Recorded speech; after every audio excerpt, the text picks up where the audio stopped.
Dios les bendice, hermanos. Les habla el hermano Gustavo Ruiz Herón. En esta ocasión para compartirles un tema muy hermoso que he intitulado el tercer templo.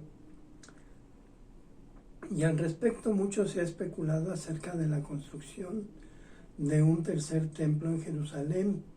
Se dice que existe un instituto para la reconstrucción del templo y que se han abocado a planear cómo se reconstruirá el templo de Jerusalén. Se dice también que tienen todo el templo preconstituido, que toda la vestimenta de los sacerdotes está lista, que la vaca roja también para los sacrificios. Ya todo está listo, que el cuerpo de sacerdotes, de levitas ya está listo, que lo único que les falta son dos cosas.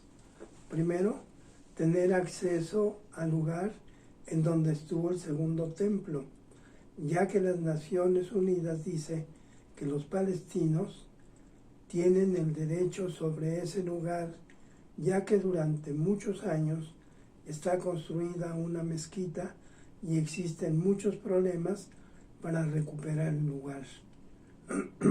Segundo, no se ha recuperado el arca del pacto y se dice que en cuanto puedan disponer de estas cosas, del lugar y del arca, en aproximadamente 3 meses estaría terminada la construcción del tercer templo y entonces se iniciaría el uso del mismo, comenzando a llevarse a cabo los sacrificios de animales.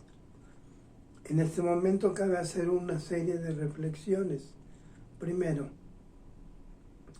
en el Antiguo Testamento Dios ordenó a Moisés la construcción del tabernáculo y todas las cosas que estarían en él. Cuando estuvo terminado, la palabra nos dice que la gloria de Jehová llenó el tabernáculo, porque la nube de Jehová estaba de día sobre el tabernáculo y el fuego estaba de noche sobre de él.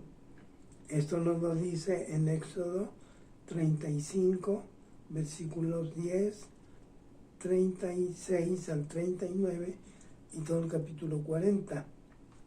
El llamamiento de los sacerdotes y los levitas, los sacrificios y las ofrendas a Jehová, las fiestas solemnes y todo lo relativo al tabernáculo está en la ley ordenado. Salomón construye casa para Jehová, la cual santificó y dijo el Señor: sobre de ella estarán mis ojos y mi corazón todos los días, si tú anduvieres delante de mí como anduvo David tu padre, en integridad de corazón y en equidad, haciendo todas las cosas que yo te he mandado y guardando mis estatutos y mis decretos, como dice Primera de Reyes, capítulo 9, del 1 al 9.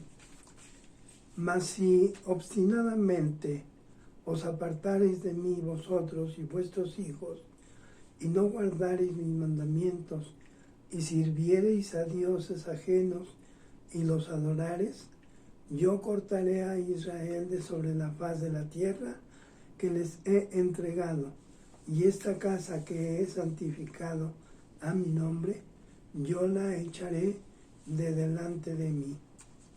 Y los que pasen por ella dirán: por cuanto dejaron a Jehová su Dios, que había sacado a sus padres de tierra de Egipto, y echaron mano a dioses ajenos y los adoraron y los sirvieron, por eso ha traído Jehová sobre de ellos todo ese mal. Ahora bien, el templo fue destruido en tiempos de Ezequías por Sennacherib, rey de Asiria, e invadió a Israel, quemando el templo y destruyendo los muros de Jerusalén, llevando muchos cautivos. Posteriormente, por orden de Ciro, rey de los persas, ordenó la reconstrucción de Jerusalén con Nehemías y el templo. En el tiempo del Señor Jesucristo, Él acudía al templo a orar y a predicar la palabra. Sus discípulos le dijeron en una ocasión: mira estos edificios, qué grandes son. Él les dijo: de cierto os digo que no quedará de ellos piedra sobre piedra. En el año 70 después de Cristo, vino el general Tito y destruyó Jerusalén y el templo, donde entonces no se ha vuelto a reconstruir, ya que hasta 1948, en el año en que los judíos regresan a su tierra de la dispersión, fueron que regresaron a lo que siempre se conoció como Israel.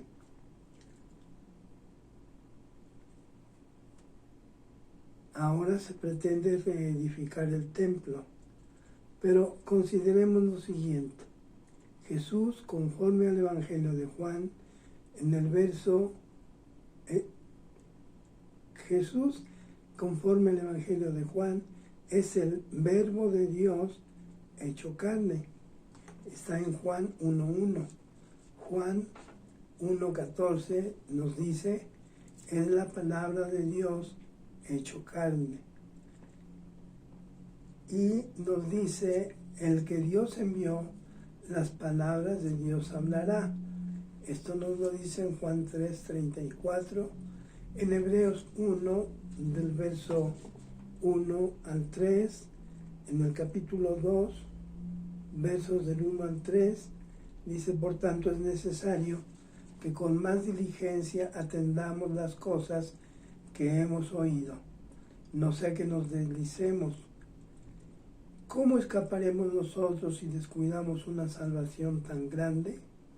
Entonces concluimos que Jesús es el Verbo de Dios, el Padre hablando a través del Señor Jesucristo.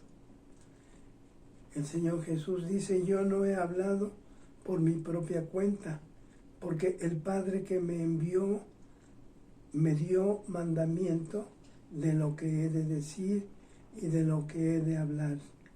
Y sé que su mandamiento es vida eterna. Así pues, lo que yo hablo, lo hablo como el Padre me lo ha dicho.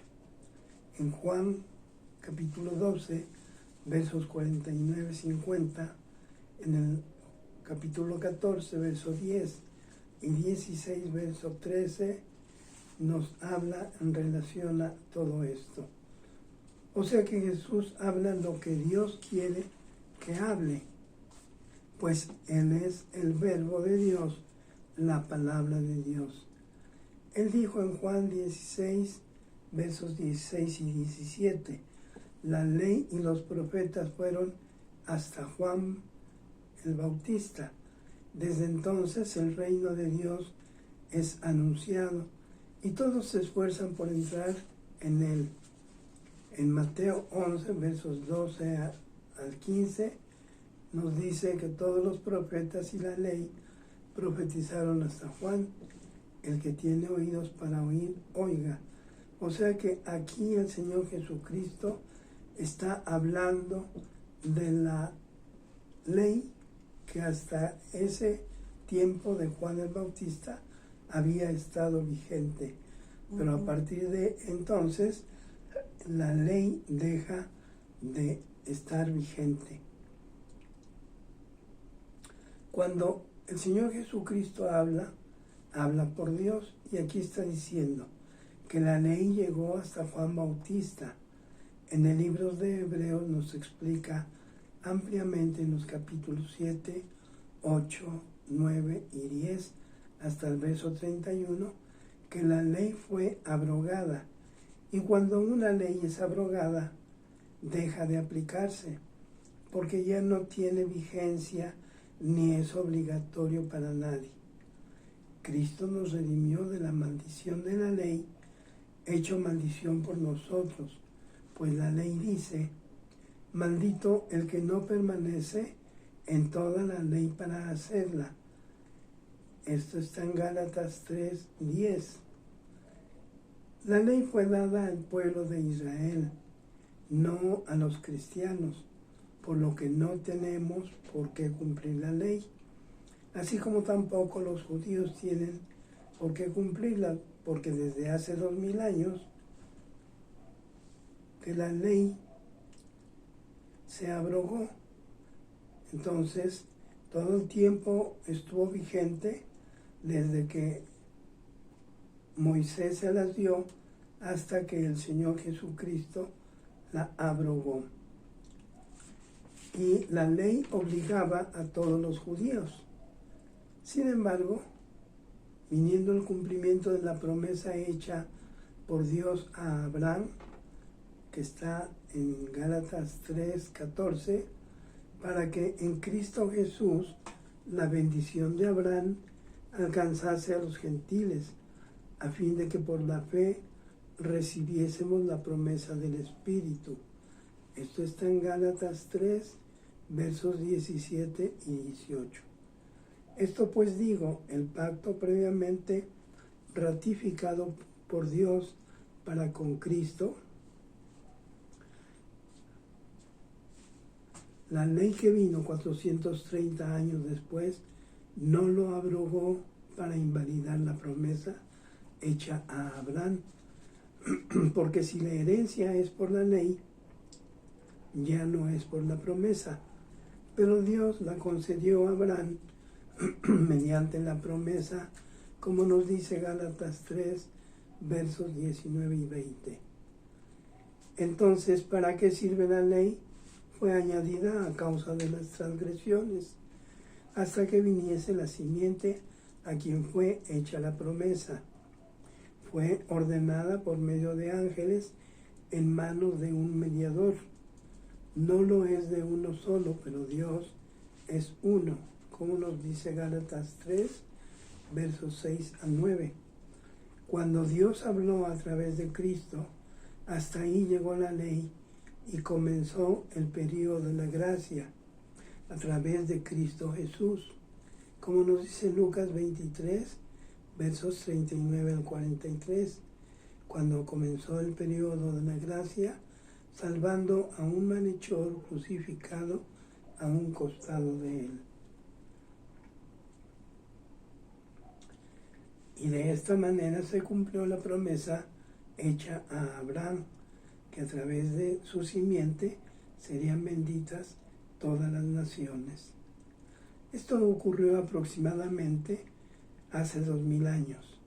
Cabe mencionar que la ley fue dada al pueblo de Israel, nunca a los nuevos creyentes en Cristo.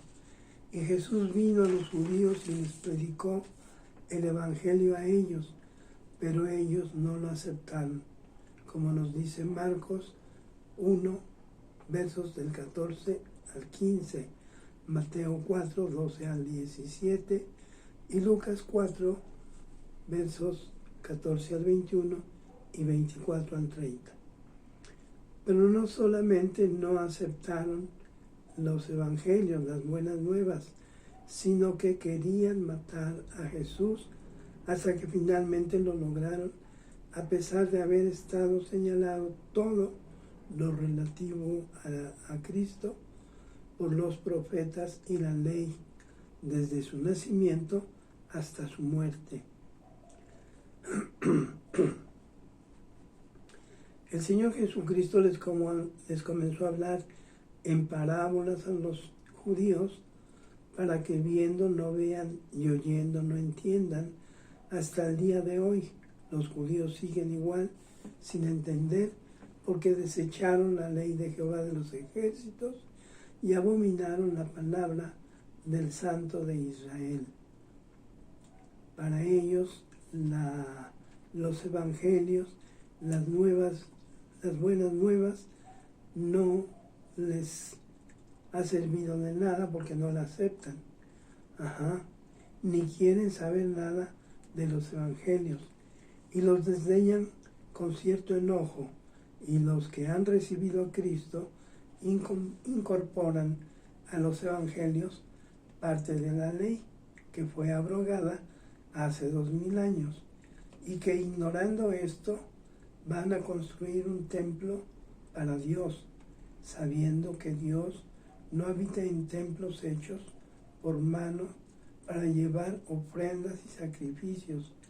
El Señor dice en el Salmo 40, verso 6, en Jeremías 6, versos 19 y 20, en Oseas 6, 6, Isaías 1, versos 2 y 3, y 10 y 20. Crié hijos y se rebelaron los hijos que crió Dios, se rebelaron contra Él. Mi pueblo no entiende, no tiene conocimiento. Estoy hastiado de holocaustos, de corderos, etc. Dios ya no quiere sacrificios, ni ofrendas, ni fiestas solemnes. Lo que quiere es que enderecen sus corazones, que no hagan mal, que no se inclinen a dioses falsos, ni los adores, que no opriman a la viuda, ni al menesteroso, que dejen de hacer el mal. Entonces, ¿para qué quieren hacer un templo si Dios hace 2000 años permitió la destrucción del templo? Para que ya no se congregaran para hacer el mal y les quitó la ley para que pudieran aceptar la palabra del Santo de Israel. En Miqueas 4, verso 2 nos dice: y nos enseñará en sus caminos y andaremos por sus veredas, porque de Sión saldrá la ley y de Jerusalén la palabra de Dios, Jehová. Pero Israel no entiende y tal vez lo construyan para que un día el anticristo se siente en el lugar de Dios. Algo muy importante es señalar que los que hemos recibido a Cristo y su obra redentora somos templo del Espíritu de Dios, y que Cristo mora en nosotros y hemos nacido de Dios y somos espíritu, alma y cuerpo, y que Dios mora en nosotros. Todo esto a través de la fe, por lo cual llegará el tiempo que Israel se volverá a Jesús y lo aceptarán por fe como nosotros. 2000 años tiene que se abrogó la ley y 2000 años del Nuevo Testamento, y no hay un entendido que les diga a todos los seguidores de la ley que la misma ya no opera para nadie y que solo el Nuevo Testamento opera a través de la fe y que ya no es por obras, porque si alguien está siguiendo parte de la ley estando en la gracia, conforme nos dice Gálatas 5:4, de Cristo estáis separados, de la gracia habéis caído. O sea, has perdido la salvación que era un regalo de Dios a través de la fe. Y a los que siguen solamente la ley, les digo que están en maldición, y tanto unos como otros están destituidos de la gloria de Dios, pues están muertos en sus pecados. Si ahora Dios habita en templos humanos, no se necesita otro templo hecho por manos de hombres, pues nosotros somos templo de Dios.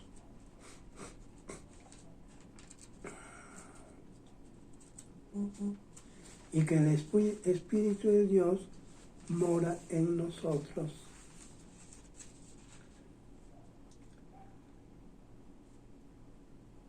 Hermanos, les pido que analicen este estudio, que vean que todo esto que les comparto es verdad y que está en la palabra de Dios. Entonces sería bueno considerar todo lo que hemos visto y ver que muchas veces Israel dice no entiende, como nos lo dice Miqueas o Isaías, dice no tienen conocimiento. Mejor quitar la iniquidad de vuestras obras y aprende a hacer el bien y Él oirá. Si estás en una iglesia donde se están compartiendo la gracia y la ley, salte de ella, porque por obras dice la palabra que nadie se va a salvar y que poca levadura leuda toda la masa.